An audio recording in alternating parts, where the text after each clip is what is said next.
तो प्रकाश knowledge solution channel पर आपका स्वागत करते हैं। कक्षा 10 प्रश्नावली 6.1 का पूरा क्वेश्चन देखेंगे इसमें। तो पहले इससे देखने के पहले आप थोड़ा सा इसमें जानेंगे समरूप और सर्वांगसम क्या होता है। तो देखिए समरूप में समरूप का चिन्ह दिखाया गया है यहाँ पर आपको। समरूप और दो आकृति होती है, जैसे आकृति दोनों गोल हैं लेकिन इनका आकार यानी आकृति साइज का बड़ा है।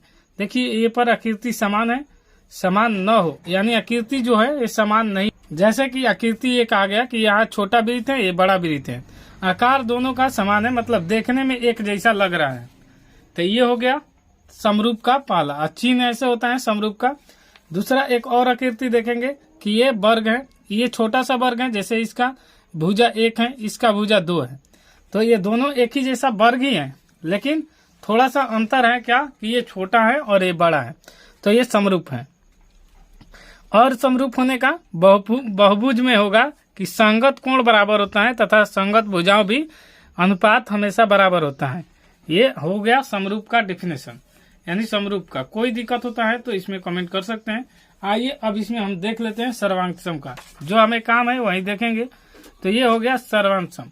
जैसे ही सर्वांगसम देखेंगे आकार समान हो, आकृति भी समान होनी चाहिए। सर्वांगसम का चिन्ह यहाँ पर दिखाई दिया है, आकार समान है यानी दोनों का, जैसे इसका व्यास यानी व्यास मान लीजिए 4 सेंटीमीटर है तो इसका भी 4 सेंटीमीटर होगा। इसका भुजा 2 सेंटीमीटर है तो इसका भी 2 सेंटीमीटर होगा, यानी सब बराबर होना चाहिए। तो इसे कहेंगे सर्वांगसम।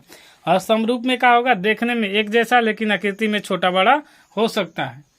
तो इसी प्रकार इसमें भरने के लिए यहाँ पर देख लेंगे अब। तो आइए भरने के लिए लिखा है कि सभी वृत्त होते हैं तो सर्वांगसम या समरूप। तो सभी वृत्त का होंगे तो यहाँ पर समरूप होगा। क्यों होगा, क्योंकि देखने में एक जैसा हो सकता है लेकिन उसका अलग अलग त्रिज्या भी हो सकता है। तो यहाँ पर लिखेंगे सभी वृत्त समरूप होते हैं। दूसरा लिखेंगे सभी वर्ग होते हैं। तो अभी दिखा है वर्ग का आकृति आपको कि इसमें भी आपको आकृति देखने में एक जैसा हो लेकिन छोटा बड़ा हो सकता है। तो इसमें भी क्या भरेंगे, तो समरूप भरेंगे। तो सभी वर्ग समरूप होते हैं। अब यहाँ पर सभी खाली स्थान त्रिभुज समरूप होते हैं। समद्विबाहु त्रिभुज, समबाहु त्रिभुज। तो जब ही यहाँ पर आया तो समरूप, तो समरूप में आपको समद्विबाहु त्रिभुज यानी 2 भुजा बराबर होगा, हमेशा के लिए आपको 2 भुजा बराबर होगा। समबाहु में हमेशा ये तीनों भुजा बराबर होता है त्रिभुज में। तो समबाहु त्रिभुज में तीनों भुजा बराबर होता है, इसलिए यही समरूप होगा। और आकृति इधर उधर हो सकता है लेकिन समद्विबाहु में 2 ही होता है, इसलिए ये नहीं होगा। तो यहाँ पर हो जाएगा आंसर सभी समबाहु त्रिभुज समरूप होते हैं। तो समबाहु। उसके बाद लिखा है चौथा कि भुजाओं की समान संख्या वाले 2 बहुभुज समरूप होते हैं यदि उनके संगत कोण बराबर तथा उनकी संगत भुजाएं समानुपाती होती हैं। अभी ये आपको बताए हैं कि जब भी संगत कोण होता है तो उनके संगत भुजाएं बराबर होती हैं और संगत भुजाएं समानुपाती होती है और संगत कोण बराबर होता है। आपको इस प्रमेय में हम लिखकर दिखा है, यहाँ पर देख लीजिए। यहाँ पर लिखे हैं कि बहुभुज में संगत कोण बराबर तथा अनुपात भुजाएं के अनुपात हमेशा समानुपाती होता है। तो इसमें भरेंगे यहाँ पर का बराबर का चिन्ह भरेंगे कि यहाँ पर होगा बराबर और यहाँ पर होगा समानुपाती। और इसी तरह पहला का पूरा कंप्लीट क्वेश्चन हो गया। इसी प्रकार अब दूसरा क्वेश्चन देखते हैं। तो आइए, इसमें कोई दिक्कत हो तो कमेंट बॉक्स खुला है, कमेंट कर सकते हैं। वीडियो पसंद आए तो लाइक शेयर सब्सक्राइब आप कर सकते हैं। दूसरा क्वेश्चन देखते हैं। करा निम्नलिखित युग में 2 भिन्न भिन्न उदाहरण दीजिए। समरूप आकृति। तो पहला देखते हैं समरूप आकृति। तो समरूप आकृति देखने के लिए 2 कहाँ है, तो 2 देख लेते हैं। जब समरूप आकृति, इसके लिए क्या होना चाहिए, दोनों एक दिखने में एक जैसा होना चाहिए और अलग अलग छोटा आकार साइज बराबर नहीं हो। तो जैसे एक ये ले लीजिए, त्रिभुज हो गया, यहाँ से एक बड़ा त्रिभुज कर दे रहे हैं। तो ये दोनों दिखने में एक जैसा है लेकिन आकार में थोड़ा डिफरेंट है। इसी प्रकार एक पहला का हो गया। अब दूसरा देख लेते हैं। दूसरा वृत्त लेते हैं, एक छोटा वृत्त और एक हम बड़ा वृत्त ले लेते हैं। तो ये हो गया, दोनों आकृति समरूप हैं। अब हमें समरूप दूसरा देखेंगे। तो दूसरा में है कि समरूप, यहाँ पर देख लेते हैं। इसमें कहा है कि ऐसी आकृति जो समरूप नहीं है, तो समरूप नहीं है तो देख लेते हैं यहाँ पर समरूप नहीं है। तो समरूप नहीं है तो क्या करेंगे, यहाँ पर देख लीजिए, एक मान लीजिए ये और एक दूसरा आकृति ले लीजिए, यहाँ पर त्रिभुज ले लीजिए। दूसरा में इसी का 2 कहाँ है तो 2 देखेंगे, तो यहाँ पर एक वर्ग ले लीजिए, दूसरा में ले लीजिए आयत या फिर पंचभुज ले लेते हैं। तो यहाँ पर पंचभुज को ही दिखा देते हैं आपको, ये हो गया, तो ये समरूप नहीं है, ये हो गया समरूप नहीं है, और ये हो गया ऊपर वाला हो गया समरूप है। इसी प्रकार अब तीसरा क्वेश्चन देखेंगे। तीसरा क्वेश्चन कह रहा है कि बताइए कि निम्नलिखित चतुर्भुज समरूप है या नहीं। तो आकृति से देखने में लग रहा है, तो ये हो जाएगा आपका क्या, ये हो गया समचतुर्भुज और ये हो गया वर्ग।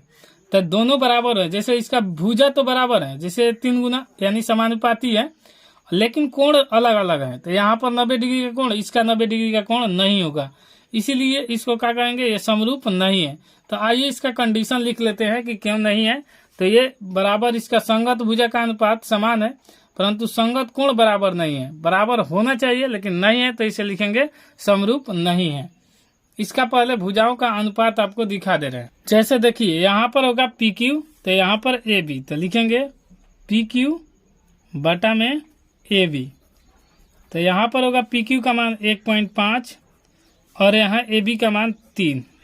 पॉइंट हटाना है तो आपको 1 0 देना होगा, जैसे 1 पॉइंट का मतलब 1 होता है और आगे एगो अंक है तो 0, फिर यहाँ पर 3 है, तो 15 बटा में 30 हो जाएगा। फिर कटा देंगे तो यहाँ पर आ जाएगा 1/2। उसी प्रकार अब यहाँ पर QR को लेंगे, तो QR लेंगे तो यहाँ पर BC को लेंगे, तो यहाँ पर BC को लिखेंगे, और BC को यहाँ पर 1.5 है और यहाँ पर 3 है। सेम उसी प्रकार 15 और यहाँ पर 10 हो जाएगा और यहाँ 3, तो 15 दूनी 30 होता है, यानी 10 3 30, तो 15 दूनी 30 यानी 1/2। उसी प्रकार इसको भी RS को निकालेंगे, RS बटा में हो जाएगा यहाँ पर CD,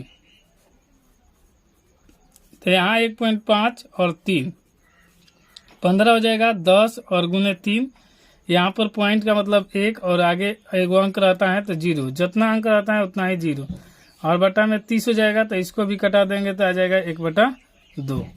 यहाँ तक कोई दिक्कत नहीं होगा। उसी प्रकार हम आगे वाला लिखेंगे, SP बटा में हो जाएगा DA, तो यहाँ पर हो जाएगा 1.5 बटा में 3, तो यहाँ 15 बटा में 10 गुने 3 बराबर में हो जाएगा 15/30, और कटा देंगे तो आ जाएगा 1/2। तो यहाँ पर आप देख लिए अब सब बराबर है, यानी संगत भुजा का यहाँ पर अनुपात समान है, तो परंतु संगत कोण बराबर नहीं है। तो यहाँ पर लिखेंगे कोण, जैसे AB है तो यहाँ पर 90 डिग्री, कोण A बराबर 90 डिग्री, B बराबर 90, C बराबर 90, D बराबर 90, और A बराबर नहीं है, तो यहाँ पर लिख लेंगे कोण 90 डिग्री का नहीं है, 90 डिग्री का नहीं है। किसका, समचतुर्भुज का, इसका 90 डिग्री का नहीं है, जबकि वर्ग का कोण 90 डिग्री का, इसका कोण 90 डिग्री का है। तो एक का कोण 90 डिग्री का है, समचतुर्भुज का नहीं है। आपको यहाँ पर ये आकृति में थोड़ा सा पढ़ लेना है कि समरूप में बहुभुज में संगत कोण बराबर होता है तथा भुजाओं का अनुपात हमेशा समानुपाती होता है, यानी ये भी बराबर होता तब हम कहते कि कोण बराबर होता, तब यहाँ समरूप लिखते, लेकिन नहीं है तो यहाँ पर लिख लेंगे कि समरूप नहीं है। तो आंसर में लिख देंगे समरूप नहीं है, यही आपका आंसर हो जाएगा, समरूप नहीं है। दोस्तों वीडियो पसंद आए तो लाइक शेयर सब्सक्राइब जरूर कीजिए। इस तरह आपको मात्र 10 मिनट में पूरा कंप्लीट वीडियो दे दिया गया है। वीडियो पसंद आए तो लाइक शेयर सब्सक्राइब जरूर कीजिए। मिलते हैं नेक्स्ट वीडियो में, तब तक के लिए जय हिंद।